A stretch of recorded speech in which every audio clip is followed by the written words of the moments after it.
Hola, ¿qué tal? Bienvenidos una vez más a un nuevo videoclase de nuestra materia de geografía. Mi nombre es Selma Plaza y como ya saben en todos los videos anteriores les he estado dando algunas recomendaciones. Les sugiero de forma muy particular y sobre todo de una forma muy específica que a este video le pongamos muchísima atención. ¿Por qué? Bueno, porque en este video vamos a estudiar un tema nuevo, el cual es de mucha importancia.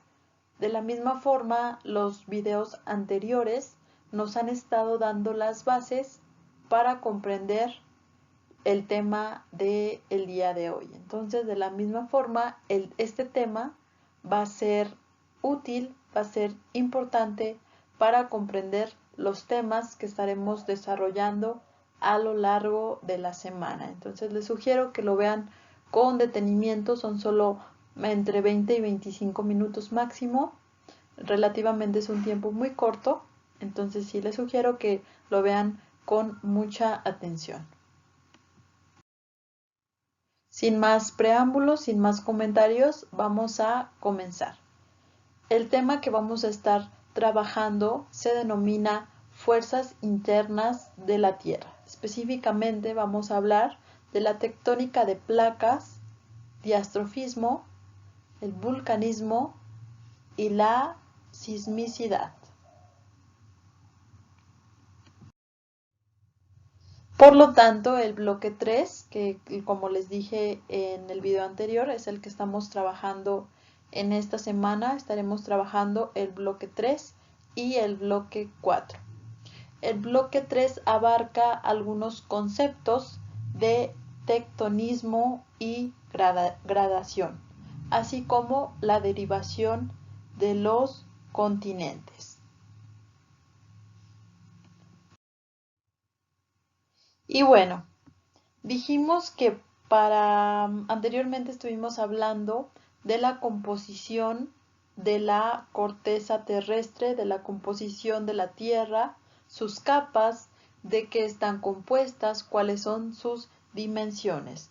Entonces, bueno, nosotros para poder estudiar los factores, no solamente que la componen, sino los factores que modifican la corteza terrestre, se propone dividirlos en dos grupos internos, en dos grupos denominados internos y externos. Específicamente, los factores internos, les sugiero hagan como recomendación, tomen nota de aquellos conceptos que ustedes consideren relevantes. Dijimos los factores internos que en conjunto constituyen el tectonismo, actúan desde el interior de la Tierra, es decir, de abajo hacia arriba, ¿sí? Los factores internos que constituyen el tectonismo actúan desde el interior de la Tierra, de abajo hacia arriba. Los factores externos que en conjunto constituyen la gradación, actúan sobre la superficie terrestre, es decir, de arriba hacia abajo. ¿Ok? Entonces tenemos factores internos que actúan desde el interior de la Tierra, de abajo hacia arriba. Los factores externos a la inversa, es decir, de arriba y hacia abajo.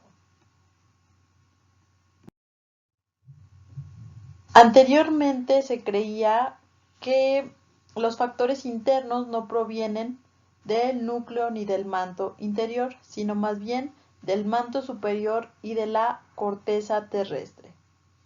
La mayoría de los sismos o los temblores se generan en una zona ubicada de 15 a 45 kilómetros de la superficie terrestre, es decir, en la parte inferior del cial. Si recuerdan, nosotros anteriormente estuvimos estudiando el cima y el cial. Por lo tanto, dice por aquí que la mayoría de los sismos o temblores se generan en una zona ubicada de 15 a 45 kilómetros de la superficie terrestre, es decir, en la parte inferior del cial, donde hace contacto con el cima, ¿sí? Donde hace contacto el cial con el cima. Los más profundos provienen de casi 700 kilómetros de profundidad, es decir, de la base del manto superior. Y bueno, entonces recordamos lo visto en el tema estructura interna y externa de tierra al analizar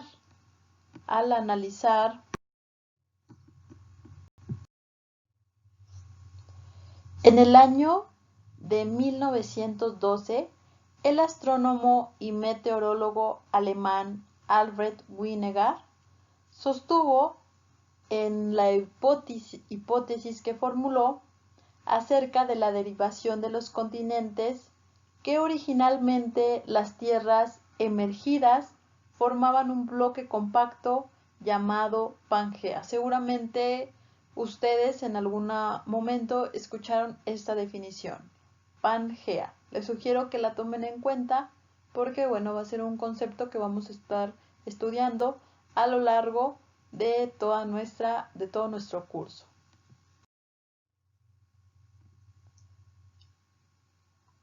Dijimos entonces que este meteorólogo en su hipótesis definió que las tierras emergidas formaban un bloque compacto llamado Pangea. Con Pangea se refiere a toda la tierra, ¿sí? Todo lo que vemos por aquí de este colorcito mostaza. De la misma forma, estableció que las aguas oceánicas formaban una sola masa llamada Pantalasa, ¿sí? Referente a todo el mar. Entonces, retomando lo anterior, Pangea se refiere a toda la tierra y Pantalasa se refiere a todo el mar. Posteriormente, este personaje estableció que los continentes se fueron separando, se fueron moviendo unos de otros y adquiriendo poco a poco la configuración que tiene en la actualidad.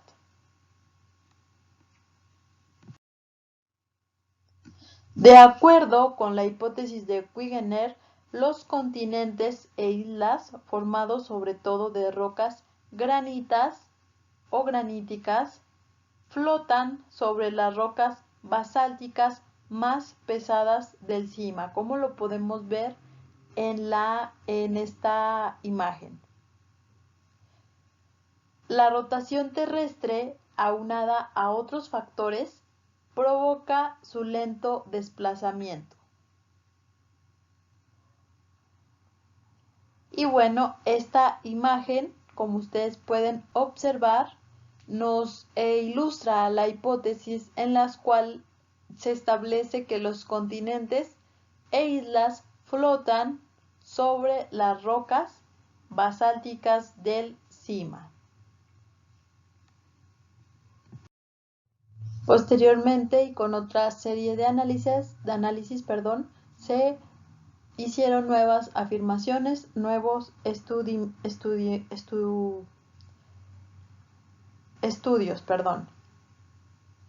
Bien, pasemos a lo siguiente. Por aquí tuve una falla, una disculpa, pero ya estamos otra vez bien. Continuamos.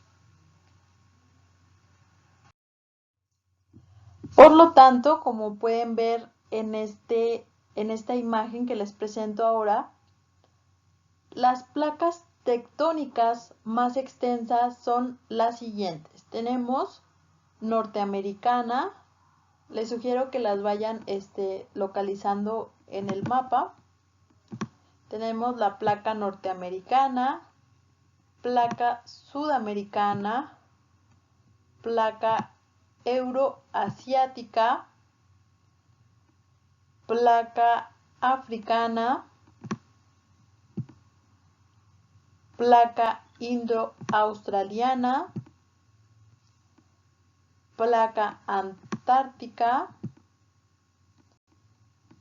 placa pacífica y placa de Nazca. Las 6 primeras placas que acabamos de mencionar abarcan las grandes masas continentales y los fondos oceánicos colindantes, es decir, la norteamericana, la sudamericana, euroasiática, africana, indo-australiana y antártica. Las dos últimas, la placa del Pacífico y de Nazca, forman parte de los fondos del Océano Pacífico. La placa tectónica de Nazca, que tenemos aquí de este lado, es llamada así por la ciudad peruana del mismo nombre. Como ustedes pueden observar, cada placa se divide a su vez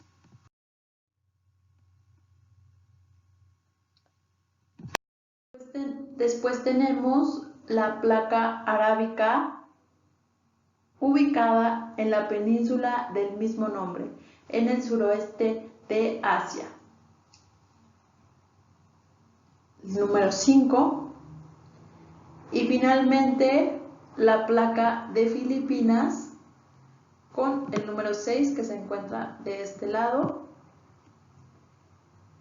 la cual abarca el oeste del Océano Pacífico entre Japón e Indonesia. Las zonas donde las placas tectónicas hacen contacto, es decir, que se unen, que se juntan entre sí, pueden ser de expansión, de subducción o de transformación. Así como también se creó una nueva corteza en los fondos marinos. Todos estos fenómenos, todos estos eventos son gracias a las zonas de expansión, a este evento de la expansión. Y bueno, ahora pasamos, como dijimos, a las zonas de subducción. Subducción significa transporte por debajo. Es decir, que las placas están en proceso de acercamiento, de modo que una se mueve por debajo de la otra, como podemos observar en el gráfico de la imagen. Constituyen las áreas más volcánicas y sísmicas del mundo y provocan, entre otros fenómenos geológicos, los siguientes. El acercamiento de los continentes e islas, la reducción de las superficies oceánicas, la pérdida de corteza terrestre en los fondos marinos, una gran actividad volcánica, así como sismos bastante intensos y destructores. Entonces, las zonas de subducción se genera este proceso, dentro de las zonas de subducción se genera este proceso de acercamiento, de constante movimiento entre una placa y otra, la cual genera o provoca esta especie de movimientos que desarrollan otros hechos, desarrollan otros fenómenos. Dice por aquí, les mencioné anteriormente, son las que ocasionan los movimientos sísmicos, las erupciones volcánicas, la reducción de las superficies oceánicas y específicamente los sismos bastante intensos y destructores. Ahora pasemos a las zonas de transformación. En las zonas de transformación, las placas tectónicas están en proceso de corrimiento horizontal, es decir, corrimiento horizontal se refiere o se asocia con las zonas que estudiamos anteriormente y específicamente con las zonas de expansión. ¿Por qué? Porque al igual que en las zonas de expansión, en las zonas de transformación, este movimiento de las placas tectónicas provocan o generan la derivación o traslación de continentes e islas, la formación y ampliación de los océanos y de los mares y los sismos que por lo general, como dijimos, son bastante intensos, bastante destructores.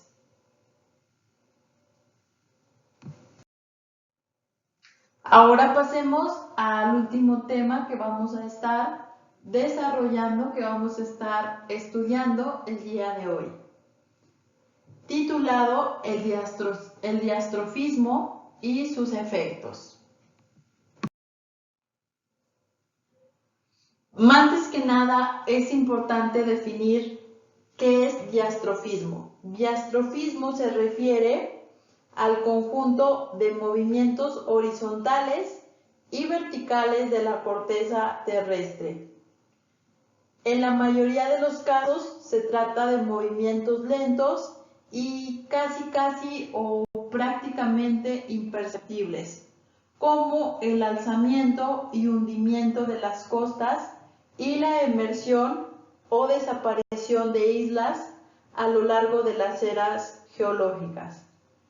En otros casos, estos movimientos son rápidos y destructores. Por ejemplo, los macrosismos, que tienen un efecto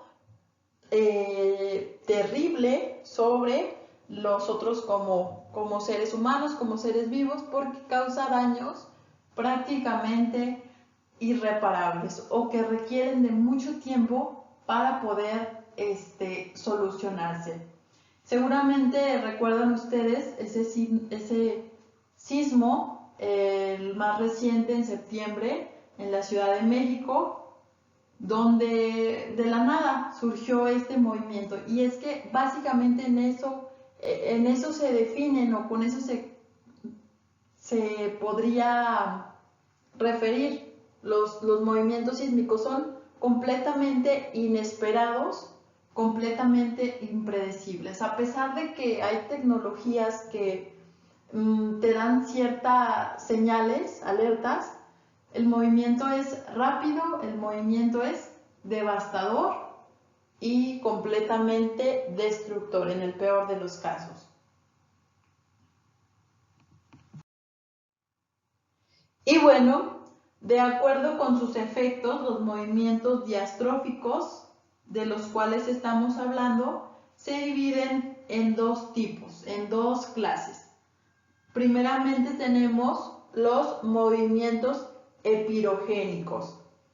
Con epirogénicos nos referimos a que son los causantes o bien los formadores de continentes. Los movimientos epirogénicos afectan normalmente áreas extensas de tierra emergidas, incluso continentes enteros. Se producen en forma de balanceos y desplazamientos lentos que a lo largo de millones y millones de años han ido configurando a los continentes, han ido configurando a las islas. Por otro lado, tenemos los movimientos orogénicos. Movimientos orogénicos que se refieren o que hacen referencia a que son los formadores de las montañas. Los movimientos orogénicos afectan normalmente áreas de tierra menos extensas que los epirogénicos y de cierta forma los movimientos orogénicos son los más conocidos porque con frecuencia su acción es violenta y destructora, ¿sí? Al actuar en la corteza terrestre, dan origen a plegamientos, como podemos observar en la imagen, fracturas, dislocaciones, fallas y sismos o temblores. Tenemos después los plegamientos. Los plegamientos se producen en regiones de rocas sedimentarias o metamórficas de dureza semejante, dotadas de plasticidad, es decir, son capaces de plegarse sin fracturarse. Cuando las fuerzas diastróficas actúan de forma lateral sobre las capas de roca, provocan dobleces parecidos a lo que nosotros podemos observar que se produce cuando se presiona por ambos extremos una hoja de papel, ¿sí? De esta forma podemos ejemplificar estos movimientos de plegamiento. Y bueno, a diferencia de los plegamientos, las fracturas o dislocaciones se producen en regiones de rocas duras, con muy poca plasticidad, con escasa plasticidad. En estas regiones, las fuerzas diastróficas actúan prolongadamente sobre las capas rocosas, lo cual termina por fracturarlas, termina por dislocarlas. Si las fuerzas diastróficas continúan actuando horizontal o verticalmente sobre capas de roca que han sido previamente fracturadas, se produce un corrimiento que recibe el nombre de falla. Por lo tanto, fallas son fracturas en la corteza causadas por la separación de las placas.